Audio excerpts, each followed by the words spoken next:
বিষয় নিয়ে তোমাদের কাছে এলাম। সত্যি আমি যখন ভিডিওটা দেখছি না, আমি দেখেছি অনেকদিন আগেই ভিডিওটা, কিন্তু মানে করে ওঠার সময় পাইনি। এক অদ্ভুত কারিগরের সন্ধান আমাদের ইউটিউবে দেখতে পেলাম। তো সেই মানুষটা অবিকল একটা জীবন্ত মানুষ তৈরি করে ফেলতে পারেন তার হাতের কারুকার্য দিয়ে। হাতের আর মাথার বুদ্ধি, হাতের কারুকাজ দিয়ে এত সুন্দর করে উনি তৈরি করেন যেন মনে হবে জীবন্ত কোনো মানুষ তোমার পাশে বসে আছে। সত্যি আমি বলছি, আমার গায়ে কাঁটা দিচ্ছে। একটা ভিডিও দেখেছি, সে ভিডিওটা নিয়ে তোমাদের সামনে কথা বলতে এলাম, কারণ আমার সাথে তো তার সরাসরি দেখা হয়নি। ভিডিও দেখে আমি তোমাদের কাছে তাকে নিয়ে বলতে এসেছি। তার কিছু ভিডিও আমি তোমাদের সাথে দেখাবো, একটু একটু অংশ, পুরোটা দেখানো সম্ভব না, একটু একটু জায়গা আমি তোমাদের তুলে দেখাবো, কিন্তু তার আগে আমি কিছু কথা তোমাদেরকে বলতে চাই।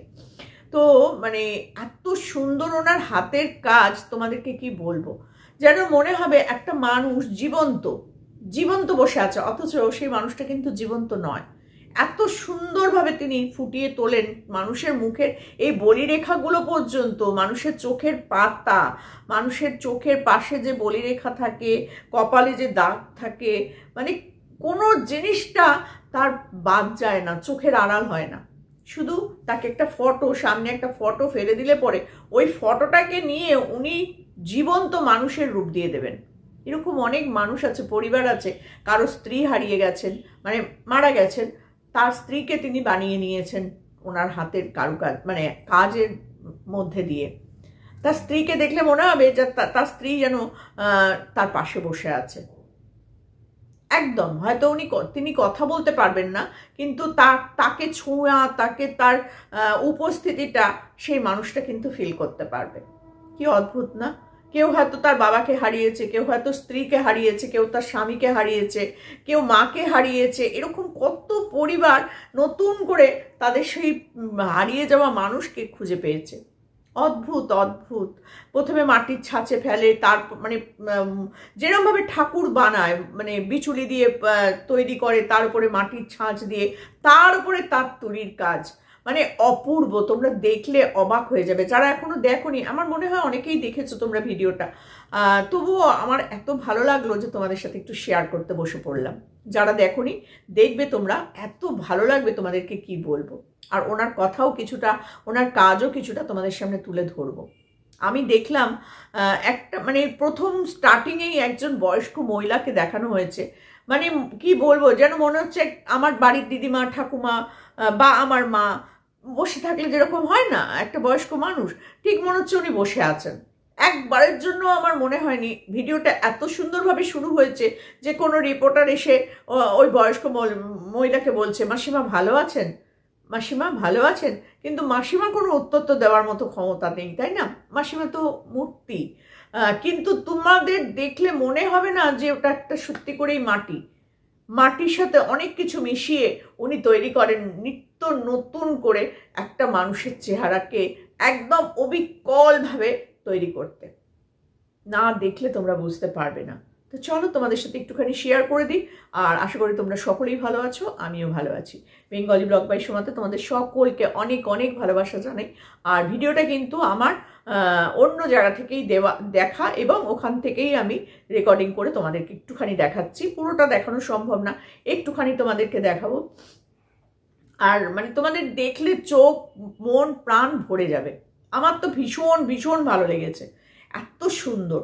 তো চলো একটুখানি আমরা আগে দেখে নিই। এতভাবে আমার সঙ্গে জড়িয়ে গেছে সেই অভিব্যক্তি। একটা যখন কারোর আমি কাজ করে দিচ্ছি, তার একটা ছোট্ট একটা কোনো কালের একটা ছবি দেখে সেখানে আমরা স্কাল্পচার করছি, সেই ছবি দেখার পরে যে মানুষটা আশাও করেনি যে এরকম একটা স্কাল্পচার রূপে পাবে, বা তাদের কাছে স্কাল্পচার মনে হয় না, তাদের কাছে একটা জীবন্ত প্রতিমূর্তি মনে হয়। মানুষের ত্বকের মতো দেখতে সিলিকন,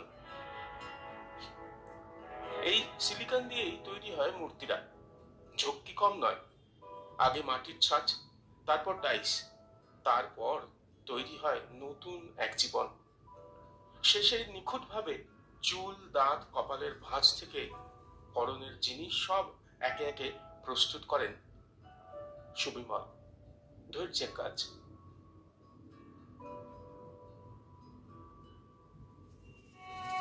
দেখুন, এটাও গিফটেড, হয়তো গড পাঠিয়েছেন আমাদের এই কাজ করার জন্য। আদারওয়াইজ আমি একজন মিউজিয়ামে চাকরি করতাম, সেখানে এই ধরনের কাজ করা শুরু করেছি। তারপর থেকে চ্যালেঞ্জের মুখোমুখি হয়েছি। সিলিকনটা নিয়ে আমি এক্সপেরিমেন্ট করেছি, যেখানে বাইরের লোকে আমাকে সাপোর্ট করেনি, বাইরের মানে বিদেশের কথা বলছি। সিলিকন নিয়ে আমি অনেক রিকোয়েস্ট করেছি আমাদের একটুখানি ট্রেন্ড করুন, কিন্তু সেটাও করেনি।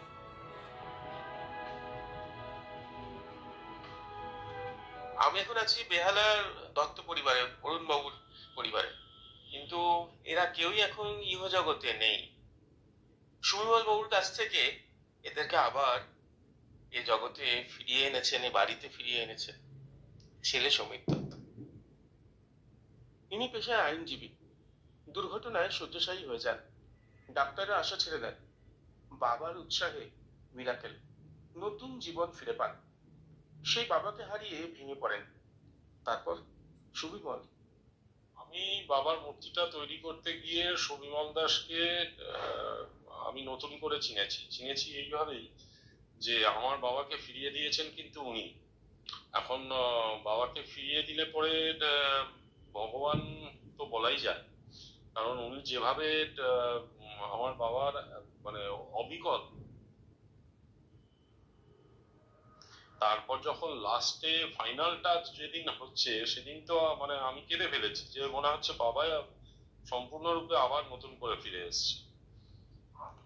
মায়ের ক্ষেত্রেও তাই, মানে মায়ের ক্ষেত্রে মা 44 বছর বয়সে চলে গেছেন, আমি তখন খুব ছোট। মায়ের যখন মূর্তিটার মানে লাস্ট স্টেজে যখন আসছে, তখন আমি বুঝতে পারছি যে মাকে আমি আবার ফিরে পেয়েছি। যেন সুবিমলদাকে আমার অসংখ্য ধন্যবাদ। দেখো মা আর বাবাকে তৈরি করে দিয়েছে। আমার জীবনের যেটা জ্যান্ত মানুষকে দেখো সেটা এই হচ্ছে যে এই ঠাকুমাকে আমরা বানিয়েছিলাম এই গত বছর, তার আগের বছর মনে হচ্ছে। তো উনি হচ্ছে রেখা পালসন। তো দেখলে তোমরা, কেমন লাগলো বলো?